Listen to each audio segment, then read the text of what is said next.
विरोधकांनी 70 कोटी महिलांचा अपमान केला। राहुल गांधींनी साष्टांग दंडवत घालून माफी मागावी।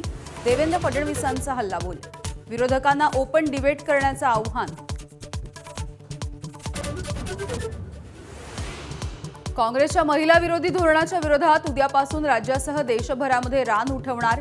1 कोटी महिलांच्या सह्या गोळा करणार मुख्यमंत्र्यांचा एल्गार।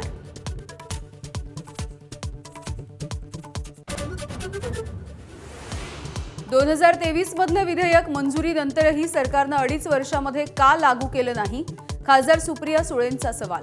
फडणवीस अभ्यासू, दिल्लीमधून चिठ्ठी आली म्हणून ते बोलतात, सुळेंचं टीकास्त्र।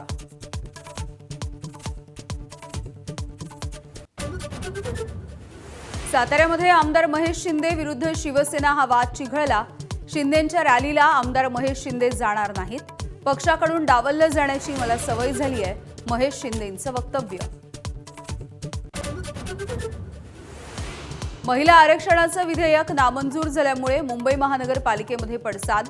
काळे शर्ट, काळ्या फिती बांधून सत्ताधाऱ्यांकडून कामकाजामध्ये सहभाग, तर भगवे कपडे परिधान करत विरोधकांचं उत्तर।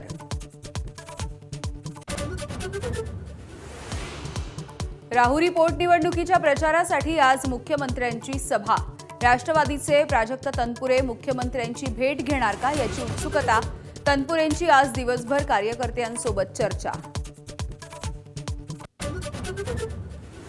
नेस्को कॉन्सर्टमधल्या ड्रग्ज प्रकरणाच्या नंतर अंमली पदार्थ विरोधी मोहिमेला वेग। टिटवाळ्यामधून तब्बल 5,000 एक्स्टसी गोळ्या जप्त। ड्रग्जची किंमत 6 कोटींच्या घरात। परतवाड्याच्या प्रकरणी 15 वर्षीय अल्पवयीन पीडित मुलीचा जबाब नोंदवला। पोलिसांची माहिती, तर अयानं वापरलेल्या गाडीचा आणि गाडी मालकाची चौकशी सुरू।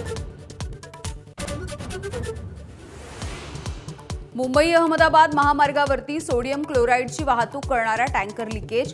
अग्निशमन दलाच्या 2 गाड्या घटनास्थळी। गॅसच्या गळतीमुळे श्वसनाचा त्रास आणि शरीराला खाज येत असल्याची माहिती। अमेरिका आणि इराण यांच्यामध्ये इस्लामाबादमध्ये उद्या दुसऱ्या फेरीची चर्चा होणार। डोनाल्ड ट्रम्प यांनी दिली माहिती, तर उद्याच्या चर्चेची इराणकडून अजूनही पुष्टी नाही।